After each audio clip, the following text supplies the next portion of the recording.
आधी रात को मंदिर की घंटी बजने की आवाज से उस सन्नाटे को चीरते हुए धनपुर गांव के लोग चौंक कर उठ बैठे। वहां फिर से कुछ हो रहा है। लोगों ने कानाफूसी की, चादरों के नीचे छिपते हुए। सदियों से उत्तर भारत के इस छोटे से गांव धनपुर में एक अनकहा रहस्य बसा था। एक ऐसा रहस्य जिसने दिन में बहादुर दिखने वाले लोगों को रात में कांपने पर मजबूर कर दिया था। गांव के बाहरी छोर पर, जहां घने पीपल के पेड़ों के बीच एक प्राचीन शिव मंदिर खड़ा था, वहां कोई भी जाने की हिम्मत नहीं करता था, खासकर सूरज ढलने के बाद। लोगों का मानना था कि जैसे ही अंधेरा गहराता है, वहां कुछ अदृश्य शक्तियां सक्रिय हो जाती हैं, और कई लोगों ने दावा किया था कि उन्होंने वहां अजीब आवाजें सुनी हैं, अनोखी रोशनी देखी है और बिना किसी कारण के ठंडी सिहरन महसूस की है। यह रहस्य इतना गहरा था कि यहां तक कि गांव के सबसे बूढ़े लोग भी नहीं बता पाते थे कि यह सब कब से चल रहा है। बस इतना जानते थे कि हमेशा से ऐसा ही रहा है। गांव के मुखिया रघुवीर सिंह, जो अपनी दाढ़ी और मूंछों पर इतना गर्व करते थे जितना अपने पुरखों पर, वे भी इस स्थान से दूर रहते थे। मैंने अपने जीवन में कई तूफान देखे हैं, वे अक्सर कहते, अपनी मूंछों को ऐंठते हुए, लेकिन उस मंदिर के पास की हवा, वह कुछ अलग ही है। जितनी दूर रहो उतना अच्छा है। और फिर वे उस घटना का जिक्र करते जब उन्होंने अपनी जवानी में एक बार वहां जाने की कोशिश की थी, और कैसे अगले दिन उन्हें अपनी ही दाढ़ी में उलझा हुआ पाया गया था। एक ऐसी कहानी जिसे हर बार सुनाते वक्त थोड़ा और बढ़ा चढ़ाकर बयान किया जाता था, जिससे बच्चे भी हंसने लगते थे, हालांकि वे भी मंदिर से दूर ही रहते थे। इस गांव के सामान्य रोजमर्रा के जीवन में एक दिन अर्जुन की वापसी हुई। एक ऐसा 25 वर्षीय नौजवान जिसने दिल्ली विश्वविद्यालय से भौतिकी में डिग्री हासिल की थी और अब गांव लौटा था। अर्जुन की बात ही कुछ अलग थी। वह पढ़ाई में हमेशा से तेज रहा था और उसका मानना था कि हर रहस्य का एक वैज्ञानिक स्पष्टीकरण होता है। भूत प्रेत सिर्फ उन लोगों के लिए होते हैं जिन्हें विज्ञान की समझ नहीं होती, वह अक्सर कहता था, जिस पर उसकी मां सिर्फ आंखें घुमाकर रह जाती थीं और अपने बेटे के लिए माथा टेकती थीं। अर्जुन के माता पिता सुमन और रामप्रकाश राधा स्वामी बाबा जी के समर्पित अनुयायी थे, एक ऐसे संत जिनका आश्रम गांव से कुछ किलोमीटर दूर था। हालांकि अर्जुन के परिवार में आध्यात्मिकता का प्रभाव था, लेकिन वह खुद इससे दूर रहता था। शायद यह उसकी वैज्ञानिक सोच थी, या फिर वह प्रतिद्रोह जो अक्सर युवा लोगों में होता है। फिर भी उसके भीतर कहीं एक अधूरी जिज्ञासा और अज्ञात से जुड़ने की प्यास भी थी, जिसे वह अपने तर्क के पीछे छिपाए रखता था। गांव में आने के कुछ ही दिनों बाद अर्जुन ने मंदिर के बारे में कहानियां सुनी। एक विज्ञान के छात्र के तौर पर वह अपने दोस्त मोहन से बोला, जो गांव का इकलौता साइबर कैफे चलाता था, मेरा फर्ज बनता है कि मैं इस अंधविश्वास से पर्दा उठाऊं। मोहन, जो लैपटॉप पर अपने फेसबुक प्रोफाइल की पिक्चर बदलने में व्यस्त था, ने सिर्फ कंधे उचकाए और बोला, अर्जुन भाई, कुछ चीजें बेहतर हैं अनजानी। वैसे भी तुम्हारी मां तुम्हें कभी जाने नहीं देंगी। अर्जुन हंस पड़ा, मां को पता भी नहीं चलेगा। मैं कल पूर्णिमा की रात वहां जाऊंगा। मोहन ने अपना सिर हिलाया और मजाकिया लहजे में कहा, अच्छा है, मैं अभी से तुम्हारे लिए श्रद्धांजलि पोस्ट तैयार कर लेता हूं। साइड में तुम्हारी वह फोटो लगा दूंगा जहां तुम गोवा में पानी पूरी खाते हुए आंखें बंद करके ऐसे पोज दे रहे थे जैसे किसी आइसक्रीम के विज्ञापन में हो। वैसे तुम्हारा लैपटॉप मुझे विरासत में मिलेगा ना? अर्जुन ने मोहन की तरफ एक बिस्कुट फेंका और दोनों हंसने लगे। पूर्णिमा की रात आई और अर्जुन ने अपनी योजना पर अमल किया। रात के 1 बजे, जब पूरा गांव गहरी नींद में था, वह चुपके से घर से निकला, एक टॉर्च और एक छोटा नोटपैड लेकर। भूत तो मिलेंगे नहीं, लेकिन शायद कुछ वैज्ञानिक सबूत मिल जाएं, उसने सोचा। अंधेरे में सड़क पर चलते हुए, यह नहीं जानते हुए कि उसका कुत्ता टाइगर भी चुपचाप उसके पीछे पीछे आ रहा है। गांव के आखिरी घर को पार करते ही मंदिर की ओर जाने वाला रास्ता बेहद सुनसान और अंधेरा था। पेड़ों की शाखाओं से छनकर आती चांदनी ने रास्ते पर अजीब से पैटर्न बना रखे थे। अर्जुन अपनी वैज्ञानिक सोच के बावजूद एक अजीब सी सिहरन महसूस कर रहा था, हालांकि वह इसे सिर्फ रात की ठंडी हवा का प्रभाव मान रहा था। भूत से डर नहीं लगता, अम्मा के चप्पल से लगता है, वह अपने आप को हंसाते हुए बुदबुदाया, अपने बचपन का एक पुराना चुटकुला याद करते हुए। करीब 15 मिनट की पैदल दूरी के बाद वह आखिरकार मंदिर तक पहुंच गया। चांदनी में नहाया हुआ प्राचीन पत्थरों से बना यह मंदिर अपनी सारी खंडहर हालत के बावजूद अद्भुत रूप से सुंदर लग रहा था। अर्जुन ने वहां के पुराने नियम के पेड़ के नीचे अपना आसन जमाया और अपना नोटपैड निकाला। अब देखते हैं कि यहां क्या होता है, उसने सोचा, अपनी टॉर्च बंद करते हुए और चारों ओर की शांति में डूबते हुए। टाइगर भी धीरे से आकर उसके बगल में बैठ गया, जिसे देखकर अर्जुन चौंक गया। अरे, तू भी आ गया? अब हम दोनों भूत पकड़ेंगे? वह धीरे से हंसा और अपने वफादार साथी के सिर पर हाथ फेरा। कुछ घंटे बीते और कुछ भी असामान्य नहीं हुआ। अर्जुन ने अपने नोटपैड में लिखा, रात 3:15। अभी तक कोई भूत नहीं, सिर्फ मच्छर और टाइगर की खर्राटे। उसने अपना सिर पीछे नीम के तने पर टिकाया और आकाश में चमकते तारों को देखा। शायद लोग सिर्फ अपनी कल्पना के शिकार हैं, उसने सोचा। लेकिन तभी रात के सन्नाटे में एक अजीब सी हवा चलने लगी, न ठंडी न गर्म, लेकिन अलग, जैसे कि हवा में कोई स्पंदन हो। टाइगर अचानक उठ बैठा, उसके कान तन गए। मंदिर की छोटी सी घंटी जो दरवाजे के पास लटकी थी अचानक हल्के से बजने लगी, बिना किसी के छुए। अर्जुन ने अपनी टॉर्च जलाई और चारों ओर देखा। वहां कोई नहीं था। फिर अचानक से उसे लगा जैसे कि वह अकेला नहीं है, जैसे कोई अदृश्य उपस्थिति उसके साथ है। यह अनुभव न डरावना था, न ही अप्रिय, बल्कि बेहद शांत और गहरा था। अजीब बात यह थी कि टाइगर, जो आमतौर पर अजनबियों से बेहद सतर्क हो जाता था, अब बिल्कुल शांत था, जैसे किसी अनदेखे मित्र का स्वागत कर रहा हो। क्या है यह? अर्जुन ने फुसफुसाते हुए कहा। उसका वैज्ञानिक दिमाग अब जवाब खोजने में असमर्थ हो रहा था। अपने आप को संभालते हुए अर्जुन ने अपनी आंखें बंद की और गहरी सांस ली। तभी उसके कानों में एक आवाज गूंजी, न जोर से, न स्पष्ट, लेकिन बेहद स्पष्ट। जिसे तू बाहर खोज रहा है वो तेरे भीतर है। सत्य भय नहीं देता, वह शांति देता है। अर्जुन की सांसें थम गईं।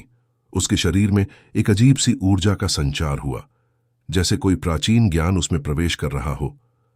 कौन हो तुम? अर्जुन ने पूछा, अपनी आवाज को स्थिर रखने की कोशिश करते हुए। कोई जवाब नहीं आया, लेकिन मंदिर के अंदर से एक हल्की सी रोशनी दिखाई दी। अर्जुन धीरे धीरे उठा और मंदिर के भीतर गया। टाइगर उसके ठीक पीछे था। अंदर एक छोटा सा दीपक, जिसकी लौ स्थिर थी, बिना तेल के जल रहा था। ऐसा लग रहा था जैसे मंदिर ने खुद से ही दीप जलाया हो। और फिर उसकी नजर दीवार पर पड़ी, जहां पर कुछ प्राचीन लिपि में लिखा हुआ था, एक ऐसी भाषा जो वह नहीं पहचान पाया। यह तो पुरातत्वविदों के लिए स्वर्ग है। अर्जुन मन ही मन बुदबुदाया। उसने अपने फोन से कुछ तस्वीरें खींची। तभी उसकी नजर मंदिर के कोने में पड़ी, जहां एक छोटी सी गुफा जैसी जगह थी। उसने अपनी टॉर्च वहां डाली और देखा कि वहां कुछ पुरानी पोथियां रखी हुई थीं। यह क्या है? उसने सोचा, एक पोथी को धीरे से उठाते हुए। पोथी खोलते ही उसके सामने एक चित्र था, एक ऐसी जगह का जो बिल्कुल इसी मंदिर जैसी दिखती थी, लेकिन पूरी तरह से बनी हुई, और उसके चारों ओर लोगों का एक बड़ा समूह बैठा हुआ था। चित्र के नीचे कुछ लिखा था, जिसे वह मुश्किल से पढ़ पाया। संवत 1902, राधा स्वामी सत्संग, धनपुर। अर्जुन हैरान रह गया। राधा स्वामी, वही नाम जिसे उसके माता पिता पूजते थे। उसी रात जब वह घर लौटा, सुबह की पहली किरण दिखने लगी थी। वह सोच रहा था कि जो उसने देखा और अनुभव किया उसका क्या मतलब हो सकता है। उसकी मां उसे देखकर चौंक गई। अर्जुन, तू कहां था रात भर? हमें कितनी चिंता हो रही थी। अर्जुन ने माफी मांगी और बताया कि वह दोस्तों के साथ था। एक झूठ जिसे बोलते वक्त उसे अजीब सा लगा, जैसे कि वह अदृश्य उपस्थिति अभी भी उसके साथ हो और उसकी हर बात सुन रही हो। उस दिन शाम को अर्जुन को पता चला कि उसके माता पिता बाबा जी के सत्संग में जा रहे हैं। बिना कुछ कहे वह भी उनके साथ चल दिया, जिससे उसके माता पिता हैरान भी हुए और खुश भी। आश्रम में जब बाबा जी सत्संग देने के लिए आए तो अर्जुन को लगा जैसे वह उसे पहले से जानते हों। बाबा जी की आंखों में एक अजीब सी चमक थी, और जब उन्होंने बोलना शुरू किया तो अर्जुन स्तब्ध रह गया। कई स्थान ऐसे होते हैं, बाबा जी ने कहा, जहां सच्ची भक्ति और श्रद्धा से सत्संग हुआ करता था। वहां की ऊर्जा अमर हो जाती है। भले ही वहां अब कोई ना हो, लेकिन वहां की चेतना जागृत रहती है। हमारे पूर्वज जिन्होंने इस धरती पर ज्ञान का प्रसार किया, उनकी ऊर्जा अभी भी कुछ स्थानों पर मौजूद है। न भयभीत करने के लिए बल्कि मार्गदर्शन करने के लिए। अर्जुन ने महसूस किया कि बाबा जी सीधे उससे बात कर रहे थे, उसके अनुभव के बारे में, जिसके बारे में उसने किसी को बताया भी नहीं था। सत्संग के बाद अर्जुन ने हिम्मत जुटाई और बाबा जी से अकेले में मिला। उसने अपना अनुभव साझा किया, कैसे उसने मंदिर में उस अदृश्य ऊर्जा को महसूस किया, कैसे उसने वह आवाज सुनी और कैसे उसने वह पुरानी पोथी पाई। बाबा जी मुस्कुराए, बेटा, तुम्हारे भीतर भी वही ज्ञान है जो हमारे पूर्वजों में था। तुम्हारा विज्ञान तुम्हें सिर्फ बाहरी दुनिया के बारे में बताता है, लेकिन सच्चा ज्ञान अंदर से आता है। तुमने जो अनुभव किया वह डरावना नहीं था, वह तुम्हारे भीतर के ज्ञान का जागरण था। बाबा जी ने आगे बताया कि 100 साल पहले वह मंदिर एक प्रमुख आध्यात्मिक केंद्र हुआ करता था, जहां राधा स्वामी परंपरा के संत आया करते थे। वहां जो ऊर्जा है वह सत्संग की ऊर्जा है, प्रेम, शांति और ज्ञान की। लेकिन जब लोगों ने इसे समझना बंद कर दिया तो यह उनके लिए डरावनी हो गई। अर्जुन को अब समझ आया, गांव वाले जिसे भूतिया ताकत मानते थे, वह वास्तव में किसी समय वहां हुए शक्तिशाली सत्संगों की आध्यात्मिक ऊर्जा थी। वह स्थान नकारात्मक नहीं बल्कि दिव्यता से भरा हुआ था। लोगों का डर और अज्ञानता इसे भयावह बना रहे थे। मुझे इस सच्चाई को सबके सामने लाना होगा, अर्जुन ने बाबा जी से कहा। बाबा जी मुस्कुराए, हाँ, लेकिन सिर्फ कहने से लोग नहीं मानेंगे, उन्हें अनुभव करने दो। अगले कुछ दिनों में अर्जुन ने एक योजना बनाई। उसने मोहन को अपने अनुभव के बारे में बताया, जिसने पहले तो विश्वास नहीं किया और हंसकर कहा, अर्जुन भाई, आप शहर से लौटे तो बुद्धिमान थे, अब लगता है बाबा बन गए। लेकिन जब अर्जुन ने उसे वह पोथी दिखाई और रात को मंदिर ले गया तो मोहन भी अचंभित रह गया। अगर यह सच है, मोहन ने कहा, तो यह गांव के लिए एक बड़ी बात है। हम इसे विरासत के रूप में प्रचारित कर सकते हैं। अर्जुन मुस्कुराया, पहले लोगों को इसकी सच्चाई से अवगत कराना होगा। अर्जुन और मोहन ने मिलकर बाबा जी की सहायता से एक योजना बनाई। अगली पूर्णिमा पर उन्होंने गांव वालों को आमंत्रित किया कि वे मंदिर में एक विशेष सत्संग में भाग लें। गांव के मुखिया रघुवीर सिंह, जो इस विचार के खिलाफ थे, उन्हें भी चुनौती दी गई कि वे आई और अपनी आंखों से देखें। और इस तरह पूर्णिमा की रात, जब चांद अपनी पूरी चमक के साथ आकाश में था, धनपुर के लोग धीरे धीरे मंदिर की ओर बढ़ने लगे, डरते, सहमते, लेकिन अपने युवा अर्जुन की हिम्मत से प्रेरित होकर। बाबा जी पहले से ही वहां पहुंचे हुए थे और उन्होंने मंदिर के परिसर में घी के दिए जला दिए थे, जिससे पूरा स्थान एक अलौकिक आभा से नहा उठा था। शुरुआत में लोग मंदिर के बाहर ही खड़े रहे, डरते हुए कि कहीं कोई अप्रिय घटना न हो जाए। लेकिन जैसे जैसे बाबा जी ने अपने भजन शुरू किए, वैसे वैसे एक अजीब सी शांति वहां फैलने लगी। रघुवीर सिंह, जो अपनी दाढ़ी में उंगलियां फंसाए नर्वस होकर खड़े थे, अचानक ही मंत्रमुग्ध से हो गए। सभी को वही अनुभव हुआ जो अर्जुन को हुआ था, एक शांत, सकारात्मक ऊर्जा जो हर दिशा से आ रही थी।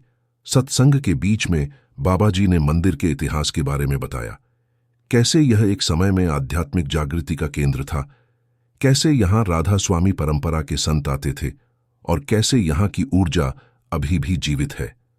उन्होंने अर्जुन की खोज और उसके अनुभव के बारे में भी बताया। लोगों ने हैरानी से एक दूसरे को देखा। वही स्थान जिससे वे डरते थे, वह इतना पवित्र और शक्तिशाली था। सत्संग के अंत में बाबा जी ने सभी से अपनी आंखें बंद करने और ध्यान लगाने के लिए कहा। जैसे ही लोगों ने अपनी आंखें बंद की, उन्हें वही अनुभव हुआ, एक शांत, सकारात्मक ऊर्जा जो उनके अंदर से प्रवाहित हो रही थी। कई लोगों की आंखों में आंसू आ गए। वे वर्षों से जिस स्थान से डरते आए थे, वह वास्तव में एक आशीर्वाद था। उस रात के बाद धनपुर में बहुत कुछ बदल गया। मंदिर फिर से एक जीवंत केंद्र बन गया, सत्संग, भजन और आध्यात्मिक चर्चाओं का। अर्जुन, जिसने कभी भक्ति को संदेह की नजर से देखा था, अब बाबा जी के सिद्धांतों का प्रचार करने लगा। हालांकि उसकी वैज्ञानिक सोच अभी भी उतनी ही मजबूत थी। विज्ञान और अध्यात्म एक दूसरे के विरोधी नहीं बल्कि पूरक हैं, वह अब अक्सर कहता था। एक बाहरी दुनिया को समझाता है तो दूसरा अंदर की। रघुवीर सिंह ने भी अपनी दाढ़ी की कहानी में एक नया मोड़ जोड़ दिया। अब वे बताते कि कैसे उन्हें मंदिर में दिव्य शक्ति का आशीर्वाद मिला था, जिससे उनकी दाढ़ी और भी लंबी और घनी हो गई थी। गांव के बच्चे अब भी इस कहानी पर हंसते थे, लेकिन अब वे मंदिर से नहीं डरते थे, बल्कि वहां खेलते और सीखते थे। मोहन ने अपने साइबर कैफे में एक कोना बना दिया, जहां वह मंदिर और इसके इतिहास के बारे में जानकारी प्रदर्शित करता था।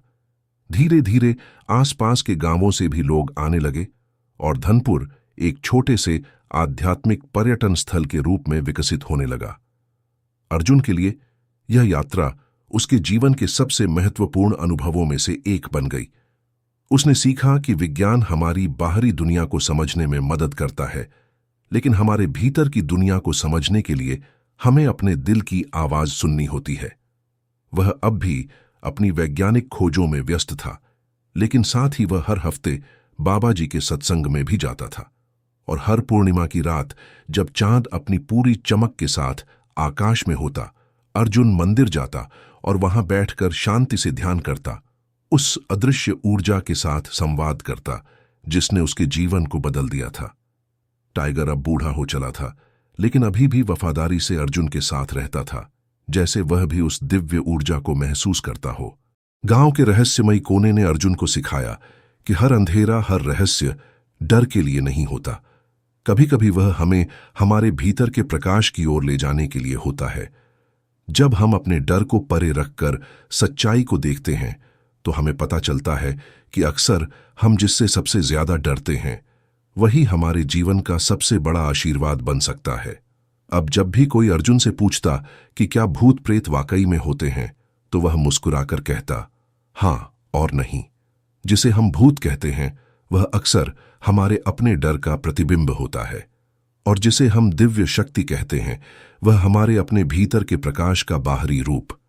अंततः हम अपने अस्तित्व के रहस्य को जितना स्वीकार करते हैं, उतना ही हम अपने भीतर के सत्य के करीब पहुंचते हैं। जैसा कि अर्जुन अक्सर कहता है, विज्ञान हमें लैब से शुरू होकर मंदिर तक ले जाता है, और अध्यात्म हमें मंदिर से शुरू होकर अपने हृदय तक। तो अगली बार जब आप किसी रहस्यमयी जगह पर जाएं, तो याद रखें कि शायद वह आपको कुछ सिखाने के लिए आपका इंतजार कर रही है, कुछ ऐसा जो न तो पुस्तकों में मिलता है, न ही स्क्रीन पर, बल्कि आपके अपने अनुभव में। अगर आपको यह कहानी पसंद आई, तो कृपया इस वीडियो को लाइक करें, अपने दोस्तों के साथ शेयर करें और हमारे चैनल को सब्सक्राइब करें। हम ऐसी ही रोचक और प्रेरणादायक कहानियां आपके लिए लाते रहेंगे।